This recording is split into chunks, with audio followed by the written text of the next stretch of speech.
안녕하세요. 여러분의 텅 빈 통장에 온기를 부어 넣어드릴 쩐창시의 MC이자 점프로 세무사 문기환입니다. 반갑습니다. 요즘 재테크와 자산관리에 대한 관심이 전 세대를 막론하고 정말 뜨겁잖아요. 재테크도 각자의 상황과 시기에 따라 접근 방법이 달라져야 하는데요. 그래서 준비했습니다. 쩐창시는 점프로인 제가 특전마다 다른 주제와 상황에 맞춰 꼭 필요한 곳에 아주 유용한 쩐창견을 해드리는 프로그램이라고 보시면 될 것 같고요. 오늘은 먼저 함께 하실 선생님 한 분을 모셔보려고 합니다. 안녕하세요. 저는 3년차 초등학교 교사인 최유진이라고 합니다. 네, 반갑습니다. 어떤 고민이 있으셔서 출연을 결심하셨어요? 이제 제가 교사 생활을 시작한 지 얼마 되지 않았는데 이게 목돈을 모으기가 정말 쉽지가 않더라고요. 월급은 들어왔는데 카드값, 공과금, 통신비 이런 게 또 빠지고 나면 진짜 잔액이 절반으로 줄어들어 있고 스쳐가잖아요. 네, 거기서 또 개인적으로 쓰고 나면은 진짜 아무것도 안 남더라고요.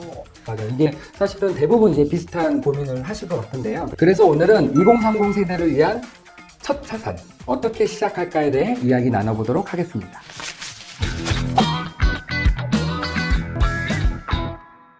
요즘 많은 2030 세대분이 이제 TT라고 하죠. 이제 티클 모아 티클. 그래서 야외 저축을 포기하시는 경우가 있는데 사실 그 심정은 이해하거든요. 월급 받아서 고정 지출 빠지고 나면 저축할 여유가 별로 없습니다. 그래서 오늘 제가 여러분께 아주 중요한 관점을 하나 알려드리려고 합니다. 그게 뭘까요? 네, 그 재테크에 대한 인식을 좀 바꾸려고 하는데 우리가 열심히 일을 하죠. 언젠가는 은퇴를 합니다. 네. 우리는 아무것도 가지지 않고 태어나는 거죠. 그래서 그거를 근로소득으로 돈을 법니다. 내 노동의 가치를 시간에 따라서 돈으로 바꾸는 거죠. 다른 말로는 인적 자본이라고 해요. 근데 이 인적 자본은 한계가 있어요. 어떤 한계가 있냐면 나이가 들면 일을 할 수가 없어. 네. 그래서 우리가 해야 될 거는 빠르게 은퇴 이후에 대비할 수 있는 어떤 준비를 하셔야 된다. 이게 가장 저는 기본적인 어떤 생존 법칙이다 생각하고 있습니다. 근데 이게 혼자서 준비하실 필요는 없어요. 기본적으로 국가는 3층 연금이라는 거를 제도를 만들어 놨어요. 첫 번째, 국민연금. 국민연금은 기본적으로 대부분의 국민이 가입을 해야 되는 거고요. 어떻게 보면 기본적인 연금 제도죠. 그래서 내가 근로소득이든 다양한 소득을 통해서 국민연금에 쌓아놨던 돈을 이제 은퇴 이후에 받아가시는 겁니다. 근데 이제 우리가 또 일을 하면 퇴직을 하잖아요. 네. 그래서 퇴직금을 열심히 쌓아놓으면 또 이게 하나의 은퇴 재원이 됩니다. 또 사실은 대부분의 국민들은 국민연금과 퇴직연금은 또 잘 준비를 하고 계시죠. 하지만 부족한 게 있다면 이 사적연금도 이제 고민을 하셔야 된다. 이걸 들으니까 미래에 대해 너무 걱정이 되기 시작했어요. 미래에 대해 오히려 걱정이 되기 시작했어요. 네. 근데 오늘 이제 이 강의를 다 듣고 나면 걱정은 되는데 준비는 할 수 있게끔 제가 한번 이끌어 보겠습니다. 네. 알겠습니다.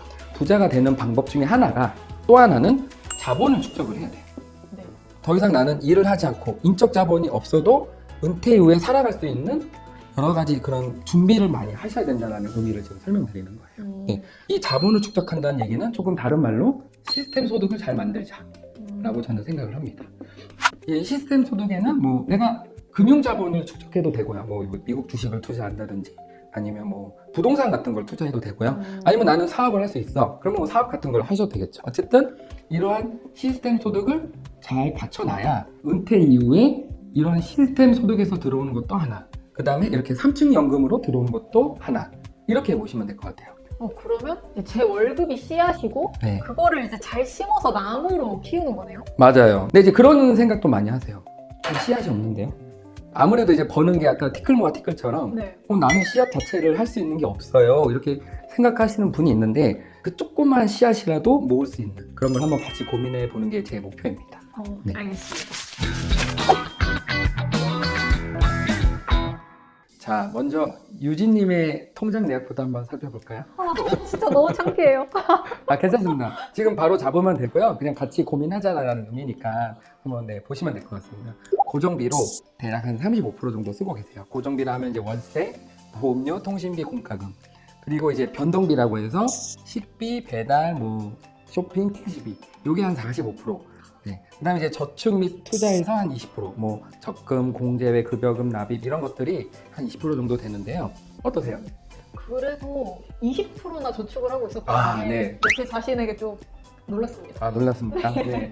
20%가 뭐 나쁘진 않습니다. 나쁘지 않고, 근데 이제 좀 함정이 있어요. 네. 어떤 함정이 있냐면 변동비가 무려 45%입니다. 크긴 하네요. 네, 그렇죠. 네. 그러니까 우리가 이거는 반성의 시간은 아니야. 네. 지금 일단은 점검을 하고 네. 개선을 하자는 거지. 변동비가 높다는 거는 사실은 고정비는 줄여도 줄이기가 쉽지가 않아요. 네. 근데 변동비에도 줄일 수 있기 때문에 우리가 오늘 약간 공략 포인트는 사실은 변동비에 초점을 주셔야 됩니다. 그래서 이 변동비를 어떻게 하면 줄일 수 있는가 그걸 이제 고민을 하셔야 되고요. 네. 근데 이제 이거보다 더 중요한 게 있어요. 우리가 왜 이 강의를 보는 것도 생각의 순서를 바꾸기 위한 건데 뭐 내가 쓸 거 쓰고 남는 거 저축하자라고 볼 수도 있겠지만 저축을 먼저 하고 고정비와 변동비 중에 쓸 수 있는 부분을 쓰자라고 이렇게 쓴 겁니다. 그러면 이제 남는 돈을 저축하는 게 아니네요. 네. 그 남는 돈을 저축하면 사실은 남지 않습니다. 왜냐면 사실은 여기 중에 사실 불필요한 건 없어. 생각을 해보면 밥은 먹어야 되고 쇼핑도 뭐 할 수도 있는 거고 월세 이런 것도 사실은 줄일 수가 없죠. 기본적으로. 근데 부자가 되고 싶은 거죠. 네. 그러려면 시드머니가 있어야 돼요. 아까 우리가 씨앗을 얘기했죠. 씨앗. 기본적으로 우리가 씨앗을 모아도 인플레이션이라는 걸 생각을 해야 돼요. 네. 돈의 가치는 떨어지거든요. 혹시 이런 얘기 들어보신 적 있으세요? 들어본 것 같아요. 네. 시중에는 은행이든 국가든 이렇게 공급하는 주체에 따라서 돈이 막 늘어나고 있어요. 그래서 현재 뭐 그 시중에는 엄청나게 많은 돈들이 풀리고 있는데 내가 열심히 돈을 모아도 물가 상승률을 따라가지 못하면 나는 돈을 모으는 게 계속 밀리는 거예요. 그래서 이걸 고민하셔서 꼭 저축 비율을 늘리셔라 라는 게 제 생각입니다. 20%를 30%를 올렸을 때 어떤 효과가 있는지 우리가 지금 300만 원 정도 월급 받는다고 가정을 해서 제가 이 표를 만들었고요. 그 다음에 좀 이따 제가 말씀드린 이제 복리 금액 기준은 이제 연 5% 정도로 해서 제가 한번 설명드려 볼게요. 네. 지금 만약에 20% 저축률 20%인 경우에는 월 저축액이 그냥 가정하는 거예요. 네. 60만 원인데 저축률을 만약에 30%로 하면 90만 원까지 올라가는 거죠. 네. 그러면 이제 연 저축액이 만약에 60만 원이면 1년에는 720만 원, 10년이면 7,200만 원. 만약에 저축률을 30%까지 한다면 90만 원을 1년간 모으면 1,080만 원, 10년 원금은 1억 800만 원 됩니다. 벌써 3천만 원 차이가 나네요. 네. 근데 이제 이거를 5년간 복리에 10년간 유지했다. 20%일 때는 7,200만 원 투자해서 9,300만 원이 되는 거고 네. 저축률 30%만 하면 1억 800만 원 투자해서 1억 4천만 원이 되는 거예요.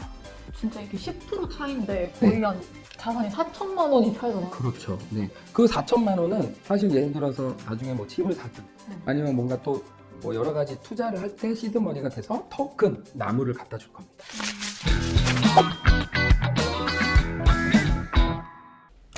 무슨 말씀인지 너무 잘 알겠는데 네. 이게 진짜 이 10%를 지금도 빠듯한데 어떻게 더 마련을 해야 될지 너무 걱정이네요. 네. 사실은 어렵긴 한데 그래서 우리 유진님께서 미리 요청하신 자료가 있어서 그걸 한번 보시면서 한번 얘기를 나눠보려고 합니다. 그 카드값 관련된 건데요. 네. 좀 약간 특이한 점이 있더라고요. 보니까 구독 서비스 뭐뭐 이용하고 계세요? 이제 음악 그리고 OTT, 음. 클라우드 이렇게 네. 쓰는데 OTT가 2개니까 4개 정도 네. 이렇게 쓰는 거 같아요. 행복한 문화생활을 보내고 계시죠. 이걸 이제 줄여라라기보다 이제 금액으로 얘기해 볼게요. 대략 한 6만 원 정도 나가고 계시거든요. 또 편의점에서 제가 보니까 한 22번 결제를 하셨더라고요. 많이 썼네요. 네. 저도 사실은 편의점 좋아하긴 하는데 네. 어쨌든 저축률을 10% 높이기 위해서는 어쨌든 어디선가 뭔가 버퍼를 가져와야 되는데 제가 볼 때는 구독 서비스를 조금 줄이시고 편의점도 만약에 횟수를 좀 줄여 나간다면 대략 한 15만 원 정도 만약에 내가 줄여보겠다. 그래서 내가 저축을 할 수 있다고 한다면 1년에 180만 원 정도 모입니다. 진짜 많이 모이네요. 네, 사실 생각보다 엄청 큰 돈이죠. 네. 이걸 만약에 10년을 하면 대략 한 1,800만 원인데 만약에 연 5%로 돌리면 10년 뒤에는 2,900만 원 돼요. 저 오늘부터 편의점을 끊어보겠습니다. 네. 저도 해야 되는데 어쨌든 네. 이렇게 조금씩만 줄여나가도 2,900만 원의 엄청난 돈이 나에게 돌아오니까 극단적인 소비를 의식 있는 소비로 바꾸자라는 게 제 어떻게 보면 드리고 싶은 말씀이 아닌가 싶습니다. 그러면 저도 진짜 의식적으로 소비를 좀 줄여봐야겠어요. 네. 근데 이게 사실은 의식적으로 하기가 또 어려워요. 그래서 막을 수 있는 구멍을 어떻게 보면 차곡차곡 바꿀 수 있는 제가 통장 쪼개기에 대해서 말씀드리겠습니다. 통장 쪼개기가 뭔가요? 통장을 말 그대로 5개로 쪼개는 건데요. 급여 통장, 고정비 통장, 생활비 통장, 비상금 통장, 그리고 마지막으로 투자 저축 통장입니다. 먼저 급여 통장부터 살펴볼게요. 허브 통장이라고 생각하시면 되는데요. 이제 월급이 들어온 날 정해진 금액이 나머지 통장으로 자동 이체되도록 설정이 되세요. 이제 월급이 들어오면 사실은 이틀 안에 이 통장의 잔액이 영원이 되어야 됩니다. 두 번째는 고정비 통장인데요. 급여 통장에서 딱 필요한 금액만 넣어두고요. 뭐 예를 들어서 월세, 보험료, 통신비 같은 고정 지출만 빠지게 해주시면 됩니다. 세 번째는 생활비 통장인데요. 이게 바로 한 달 생활비만 담겨 있는 소비 통장이 있고요. 뭐 우리가 이제 여기다 신용카드보다는 체크카드를 연결하셔서 체크카드는 실시간 잔액이 보이기 때문에 소비 억제 효과가 있다고 보시면 될 것 같고, 네 번째 통장은 살아가다 보면 급하게 써야 되는 돈이 있을 수 있거든요. 그래서 비상금 통장을 만드시면 좋을 것 같습니다. 예측치 못한 상황으로 그런 모아놓은 돈을 떼야 되는 순간이 있거든요. 근데 그걸 방지하기 위해서 최소 월 생활비의 3배에서 6배, 최대 6개월치의 생활비는 넣어두시는 통장, 비상금 통장이라고 보시면 될 것 같습니다. 마지막으로 투자와 저축 통장입니다. 그래서 사실 이 통장이 가장 중요하고, 이 통장이 바로 시드머니가 돼서 부자로 가는 길에 이제 어떻게 보면은 패스트 트랙이 되실 겁니다. 그래서 이 돈은, 이 통장에 들어온 돈은 절대로 소비를 하지 않겠다라는 강력한 의지를, 원칙을 세우셔야 합니다. 저는 지금까지 이제 월급 통장에다가 그냥 생활비를 좀 남기고 일부 쪼개기처럼 했었는데 뭔가 잘못된 쪼개기 습관이었던 것 같아서 네. 저 자신을 좀 반성하게 되네요. 근데 이게 들어보니까 자동이체가 또 핵심적인 내용인 것 같아요. 네, 이게 자동 이체가 되면 내 의지와 다르잖아요. 네. 그래서 의식 있는 소비를 어떻게 보면 컨트롤할 수 있는 가장 중요한 통장책 쪼개기라고 보시면 될 것 같습니다. 그래서 이거는 저는 저축의 자동화라고 하고 있고요. 행동경제학에서는 이걸 이제 기본값 효과라는 개념이 있는데, 사람은 기본값이 자동으로 설정돼 있을 때 그 방향으로 가는 어떤 경향이 훨씬 강하다고 합니다. 그래서 당장 다음 달부터 이제 이것만 실천해도 유진님의 저축률 20%가 30%로 바뀌지 않을까 저는 생각합니다. 네. 자, 여기까지 잘 따라오고 계시죠? 네. 어떠세요? 재밌어요. 그래요? 다행이네요. 네. 그래서 시드머니를 이제 모았다고 치고, 이 모은 돈을 가지고 시스템 소득으로 만드는 방법을 이제 제가 알려드리려고 합니다. 진짜 이 부분이 사실 저도 제일 궁금하긴 했어요. 자, 스텝 1. 절세 계좌부터 채우셔야 됩니다. 네. 바로 청년 도약 계좌입니다. 이거 혹시 들어보신 적 있으세요? 네, 친구들도 가입 많이 했는데 저는 고민하다가 네. 놓쳐버렸어요. 그러시면 안 되는 게 우리가 아까 시드머니를 모으고 이런 거 중에 사실 쉽지가 않잖아요. 네. 근데 요거는 바로 국가가 도움을 주는 계좌예요. 만 19세에서 34세 청년이 가입할 수 있고, 그다음 매달 최대 70만 원까지 5년간 내면 정부가 기여금을 얹어줘요. 그래서 얼마까지 모을 수 있냐면 만기 시 최대 약 5천만 원까지 모을 수 있고, 비과세 혜택도 있습니다. 그래서 사실은 이거는 무조건 하셔야 되는 거예요. 그러면 이거는 막 소득에 따른 조건은 또 따로 없나요? 네, 소득에 따른 조건이 조금 있어요. 개인 소득은 연 7,500만 원 이하인 청년에게 해당되고, 만약에 이제 가구 소득의 기준도 있기 때문에 금융위원회 홈페이지 가면은 이제 요 규정이 있거든요. 네. 이걸 꼭 확인해 주셨으면 좋겠습니다. 그리고 이 상품은 정부가 내 계좌에 돈을 얹어주는 상품이라 조건만 되면 무조건 청년들이 목돈을 만들기에는 참 좋은 상품이에요. 저 작년에는 가입을 못했으니까 올해는 신청 공지가 뜨면 바로 가입해보겠습니다. 근데 사실 청년 도약 계좌를 이제 하기 어려울 수도 있거든요. 네. 만약에 그런 조건이 안 되거나 여러 가지 상황이 있다면 제가 지금 설명드린 ISA 계좌를 반드시 개설하셔야 됩니다. 인디비주얼 세이빙 어카운트, 그래서 개인 종합 저축 계좌예요. 네, 전 금융기관에서 한 개만 개설할 수 있고요. 이 안에 뭐 주식, 뭐 ETF, 예금, 펀드 같은 다양한 금융 상품을 담으실 수 있어요. 근데 이걸 개설했는데 무슨 효과가 있나요? 이렇게 물어보시면 이거는 세제적 혜택을 지원해줘요. ISA 계좌를 통해서 3년간 유지를 하면 내가 투입된 원금 대비 번 이익이 200만 원 또는 400만 원까지 비과세를 해줘요. 다른 계좌는 보통 14%, 그러니까 지방세까지 하면 1.4%거든요. 그래서 총 15.4%를 떼는데 요 정도 금액에 대해서 세금 안 내면 너무 좋은 거죠. 네. 근데 세무사님, 만약에 200만 원, 400만 원을 넘어서면 어떻게 되나요? 라고 얘기를 하시면 그 부분은 9.9%만 과세가 돼요. 200만 원, 400만 원의 차이는 뭐냐면 400만 원은 서민형이고요. 아무래도 좀 급여나 이런 부분들이 조금 낮으면 400만 원까지 비과세 해주고요. 그 외에는 다 일반형이라고 하는데 200만 원까지 비과세한다 보시면 될 것 같습니다. 네, 그럼 이것만 혜택이 있느냐? 추가로 혜택이 있는데 그건 이제 바로 세액공제라는 혜택이 있거든요. 이 세액공제는 여기 만기된 금액을 IRP나 연금저축으로 이전을 하면 세액공제를 이전된 금액의 10%, 최대 300만 원까지 해줍니다. 이게 진짜 절세를 넣는 구조네요. 네. 근데 그러면 이게 IRP도 같은 맥락인 건가요? 네, 타이밍이 아주 좋은데요. 다음에 이제 IRP를 설명드리겠습니다. 인디비주얼 리타이어먼트 펜션입니다. IRP라는 계좌를 만들어 놓으시면 퇴직연금도 이제 어떻게 보면 투자의 대상으로서 충분히 계좌 운영을 하실 수 있는 거예요. 또 비슷한 게 사적연금 중에 연금저축이라는 게 있어요. IRP와 연금저축이라는 게 있는데 IRP와 연금저축은 추가적으로 불입을 하게 되면 연금공제를 총 16.5%를 세공제해준다라고 보시면 될 것 같습니다. 네. 16.5%면 이게 지금 900만 원을 넣으면 148만 5천 원? 네, 엄청나게 암기력 좋으시네요. 계산이 엄청 빠르신데요. 그러니까 세금 절세가 되기 때문에 그 돈을 가지고 다시 투자를 하면은 돈에 계속 시드머니가 더해져서 5년, 10년 지나면 또 불어나는 거죠. 다만 ISA는 그래도 3년을 유지하고 그리고 나서 뭔가 다시 어떻게 재가입을 통해서 이러한 혜택을 볼 수 있지만 IRP나 연금저축은 사실 연금 상품이거든요. 네. 그래서 55세 이후에 이러한 상품이 이제 연금으로 받아야 유지가 되는 거니까 뭐 그런 건 이제 꼭 참고하셔서 이런 구조를 잘 이해하고 행동에 옮기셨으면 좋겠습니다.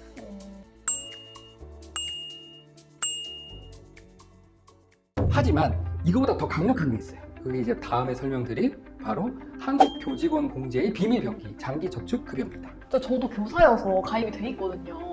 그런데 이게 공제 회원이라면 또 자동으로 장기저축급여 상품에 가입하게 되는데 네. 이거를 좀 활용해 볼 수 있는 방법이 있나요? 제 흐름을 너무 정확하게 파악해 주신 것 같습니다. 그래서 유진님과 같은 공제 회원인 분들을 위해서 공제 상품으로도 자산을 키우는 방법을 이제 알려드릴 건데요. 그러면 현재 공제 금융상품은 장기저축급여만 가입이 되어 있으신가요? 네, 일단은 장기저축급여만 납부를 하고 있는데 사실 많지도 않고 한 159자, 한 9만 원 정도를 매달 내고 있어요. 그 정도 금액을 책정하신 어떤 이유가 있으세요? 장기저축급여는 퇴직 후에 유용한 상품이라는 생각이 들어서 현재는 그렇게 금액을 크게 늘리지 않게 되더라고요. 사실 장기저축급여는 말씀하신 것처럼 퇴직 후에 활용한 면도 있지만 네. 그 과정 속에서도 충분히 하나하나씩 챙겨야 될 것들이 엄청 많거든요. 그런 놓치는 것들이 사실 많기 때문에 네. 하나씩 살펴보려고 합니다. 우선 장기저축급여의 가장 큰 특징은 고이율, 저율 과세 상품이라는 겁니다. 기본적으로 연임 복리 4.7%의 급여율이 책정되어 있는데요. 사실 요새 시중은행의 정기예금 이자율이 2.5에서 3.5%라는 걸 고려하면 엄청 높은 거죠. 상당히 강한 혜택이라고 보시면 될 것 같습니다. 저율과세 혜택도 있었군요. 네, 여기서 제가 강조하고 싶은 포인트가 있는데요. 일반 연금보험이나 저축성 상품과는 달리 공제의 장기저축급여는 금융소득 종합과세에서 완전히 제외가 됩니다. 그건 어떤 부분에서 좋은 건가요? 예를 들어 30년 이상 성실하게 납입해서 퇴직할 때 큰 목돈의 이자를 받는다고 해도요. 그건 금융소득 종합과세에 해당되지 않는 거예요. 실제 사례로 보면 1981년 장기저축급여에 가입을 해서 41년 이상 장기 납입을 하다가 퇴직한 분이 계세요. 네. 근데 이자만 거의 1억 5천만 원 정도 이상이었거든요. 근데 이 전액이 종합과세에서 제외됐습니다. 그리고 이제 아주 쏠쏠한 복리 효과도 같이 설명해 드릴 건데요. 10%를 복리로 계산한 5년 수익률은 61.1%입니다. 근데 같은 기간을 단위로 적용하게 되면 은행 예금의 수익률은 50%대로 떨어지기 때문에 사실 이게 복리냐 단리냐에 따라서 10% 이상 차이가 발생하거든요. 이게 바로 복리의 마법이고 복리 효과는 뭐 잘 아시겠지만 기간이 길수록 더 극대화가 되기 때문에 국내에서 제가 알기로 이렇게 장기로 연복리가 적용되는 저축 상품은 사실상 공제외 상품이 유일무이하다고 봐도 됩니다. 진짜 이게 복리가 좋다는 건 알았는데 수치로 비교를 해주시니까 진짜 머리에 쏙쏙 들어오는 것 같아요. 네. 근데 그러면 이걸 장기저축급여금을 얼마나 더 늘리는 게 좋을까요? 네. 아까 159자를 납입하고 계신다고 하셨는데요. 뭐 예를 들어서 109자만 더 늘려본다. 아까처럼 네. 뭐 10%를 20% 늘린다고 한다면 아마 30년 뒤에는 어마어마한 변화가 있을 것 같습니다. 제가 한번 계산한 거 보실래요? 네. 와, 이게 매달 6만 원만 늘렸는데 30년 후에 5천만 원씩이나 차이가 나네요. 네, 사실은 어마어마한 변화가 맞죠. 그래서 장기저축급여는 꾸준히 납부하는 게 중요하고요. 중도에 납입구자를 증액하거나 감액하는 것도 너무 자연스러워서 뭐 여러 가지 방식을 생기셔서 활용하시면 될 것 같습니다. 그러면 이제 공제외 금융상품을 재직할 때와 퇴직 시로 나눠봤는데요. 네. 당연히 재직할 때는 자산을 축적하고 여유 자금을 목적으로 장기저축급여와 목돈급여를 활용할 수 있을 거고요. 그리고 당연히 이제 퇴직을 하고 나서는 우리가 재직 시 잘 모았던 장기저축급여를 연금처럼 분할해서 수령하면 너무 좋죠. 그게 바로 장기저축급여 분할 급여금입니다. 퇴직하며 모으신 목돈을 퇴직생활급여에 예치하고요. 매달 또는 매년 이자를 수령하실 수 있습니다. 어쨌든 퇴직 후에도 공제를 통해서 안정적인 노후를 누릴 수 있기 때문에 너무나 괜찮은 제도라고 보시면 될 것 같고, 재직 중에 장기저축급여를 꾸준히 납입하면 퇴직 시 목돈을 수령할 수 있고요. 당연히 그 목돈은 연금처럼 분할해서 지급받거나 아니면 퇴직생활급여로 예치해가지고 매달 또는 매년 이자를 받을 수 있기 때문에 요 정도 흐름이 완성되면 공무원 연금 외에 사실상 두 번째 연금이 생기는 거니까 이제 연금 바다에서 헤어나올 수 없을 것 같습니다. 네. 제가 진짜 관성적으로 납입만 하고 있었는데 진짜 그럴 게 아니네요. 그러면 지금부터 노후 대비를 위한 큰 그림을 좀 그려야 될 것 같아요. 네, 노후 대비는 빠를수록 좋고요. 어떤 계획을 세우셔서 오늘 당장 가입을 해보셨으면 좋겠습니다. 알겠습니다. 자, 이제는 시스템 소득으로 가는 이야기를 해볼 겁니다. 청년 ISA, IRP 연금 저축이 하나의 어떤 카테고리라고 보시면 되고요. 그 다음에 장기 저축 급여도 우리가 어떻게 보면 공제 회원님들이 할 수 있는 가장 좋은 방법 중에 하나이기 때문에 또 하나의 카테고리, 즉 베이스 캠프라고 생각하시면 됩니다. 근데 이렇게 베이스 캠프로 잘 모아놨던 돈을 투자를 해야 되는데 가장 많이 얘기하는 것 중에 하나가 바로 주식 투자의 ETF. ETF에 대해서 혹시 들어보신 적 있으세요? 근데 들어는 봤어요. 네. 그게 뭐 S&P 500 이런 거에 투자하는 거라고. 맞습니다. 그렇죠. 익스체인지 트레이드 펀드. 네, 그래서 주식처럼 거래소에서 사고 팔 수 있는데요. 마치 종합 선물 세트 사는 것처럼 ETF라는 걸 하나 사면 삼성전자도 조금 들어가 있고, 뭐 애플도 들어가 있고, 뭐 테슬라도 들어가 있고, 뭐 이런 것들을 모아놓은 하나의 어떻게 보면 상품 포럼이라고 보시면 돼요. 그래서 ETF를 하나를 투자하면은 어떻게 보면은 좀 약간 포트폴리오 구성을 다양하게 할 수가 있는 거죠. 네. 그리고 뭐 장기적 데이터를 보면 미국 S&P 500의 연평균 수익률이 약 10%라고 합니다. 물론 이게 매년 오르는 것도 있고 어떨 때는 떨어지기도 하지만 뭐 10년, 20년 보면 이게 결국 장기적으로 우상향을 하고 있기 때문에 아무래도 우리가 전업 투자자처럼 매일매일 이걸 시간을 볼 수가 없잖아요. 근데 이런 것들은 매달 일정 금액으로 꾸준히 사는 어떤 적립식 투자를 한다면 이게 어느 정도 효과가 있거든요. 그 효과를 우리가 보통 달러 코스트 에버리징이라고 합니다. 달러 코스트 에버리징 진짜 네. 너무 어려운데요? 저도 어려운데 네, 아마 그냥 쉬운 용어로 물타기, 네, 물타기로 보시면 될 것 같고, 가격이 쌀 때 더 많이 사고 비쌀 때 자연스럽게 적게 사는 구조가 되면 평균 매입 단가가 낮아지는 효과가 있습니다. 그래서 가장 추천하는 방법은 공제 장기저축급여는 투자 상품이라기보다는 안전한 자산을 계속해서 쌓아가는 구조고요. ISA처럼 이렇게 투자할 수 있는 계좌에서 ETF에 꾸준히 투자하신다면 이 두 가지 트랙으로 동시에 운영한다? 그럼 너무 좋은 환상적인 어떤 방법일 것 같습니다. 그러면 이게 투자 트랙이랑 안전저축 트랙을 동시에 운영하는 꼴이 되는 거네요. 네, 맞습니다. ETF는 제가 좀 더 공부해보고 도전을 해야겠어요. 근데 사실 저는 이렇게 돈을 모으는 목표가 내 집 마련이 하고 싶어서 이렇게 모으는 맞습니다. 거였거든요. 네. 근데 요즘 집값을 보면 제가 더 이상 살 수 없는 가격이 점점 돼가는 것 같아서. 네. 내 집을 당장 2030 세대가 가지기가 너무 어려운 거예요. 그래서 그렇게 큰 계획을 세우는 것보다는 지금 당장 할 수 있는 거 두 가지 정도를 하셨으면 좋겠습니다. 첫 번째는 청약통장을 가입하는 거예요. 청약통장은 지금 당장 납입액을 최대 10만 원까지 올려두시는 걸 추천드립니다. 왜냐하면 납입 회차가 청약 가점에 영향을 주거든요. 청약 저축 납입 금액에 대해서 사실 소득 공제가 있어요. 납입액의 최대 40%까지 240만 원까지 소득 공제가 되니까 이것도 잘 활용하시면 너무 좋죠. 두 번째는 이것도 사실은 저는 이 연구를 해보면서 공부를 해봤는데 공제에 또 이런 좋은 제도가 있습니다. 바로 공제외 대여 제도를 미리 준비하는 겁니다. 아까 이제 제가 말씀드렸지만 장기저축급여 가입회원은 단독 대여와 보증 대여를 이용할 수 있는데요. 단독 대여는 이제 본인의 장기저축급여 탈퇴 가정 급여금이 있어요. 그걸 이제 한도 내에서 대여할 수 있고요. 보증 대여는 이제 이 한도와 함께죠. 가입 기간과 신용 평점 구간에 따라서 최고 1억 원의 추가 대여를 할 수 있기 때문에 너무나 좋은 제도고, 무엇보다 장점은 아까 제가 말씀드렸지만 중도 상환 수수료 없고 최대 2년까지 거치 기간 설정이 가능하기 때문에 나중에 주택을 마련하거나 임차 계약을 맺을 때 대여 제도를 활용한다면 초기 이자 부담을 너무나 줄일 수 있어서 반드시 활용하셔야 되는 어떤 제도라고 보시면 될 것 같습니다. 사실 그 공제외 대여 제도는 진짜 생각을 못 해봤었거든요. 그런데 진짜 오늘 너무 많은 걸 배워가는 것 같아요. 다행입니다. 근데 그러면 결국엔 공제외에 장기저축 급여를 열심히 납입하면 내 집 마련에서 도움을 받을 수 있는 거네요. 네, 너무 정확하게 이해하셨고요. 장기저축 급여부터 시작하는 거예요. 이걸 출발점으로 해서 당연히 저축도 되고요. 아까 말씀드렸지만 대출 통로도 되고, 우리가 결국 이걸 하는 것도 노후 대비를 위한 거잖아요. 사실 일석삼조 효자 상품이기 때문에 저는 반드시 오늘이라도 조금 의사결정을 하셔서 빠르게 하셨으면 좋겠습니다.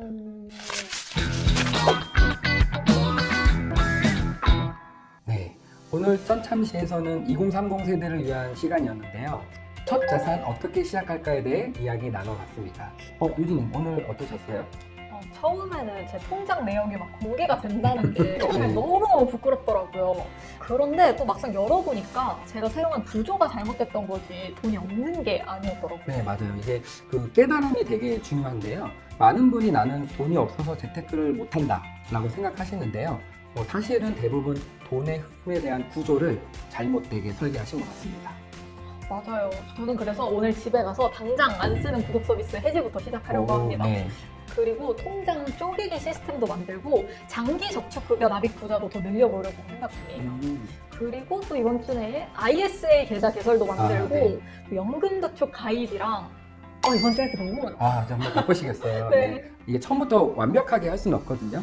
이게 처음에 구독 서비스도 2개라고 말씀하셨는데 하나만 해지해도 그게 시작이 아닐까 저는 생각을 합니다. 네. 진짜 맞는 말인 것 같아요. 진짜 너무 좋은 말씀 감사합니다. 아닙니다. 네, 열심히 하겠습니다. 시청자 여러분, 재테크는 마라톤이라고 생각하시면 좋거든요. 처음 1km를 어떻게 뛰느냐보다는 완주의 목표를 두는 것이죠. 네, 이 점 잘 생각하셔서 여러분의 자산에 따뜻한 봄날이 오길 응원합니다. 수고하셨습니다. 감사합니다.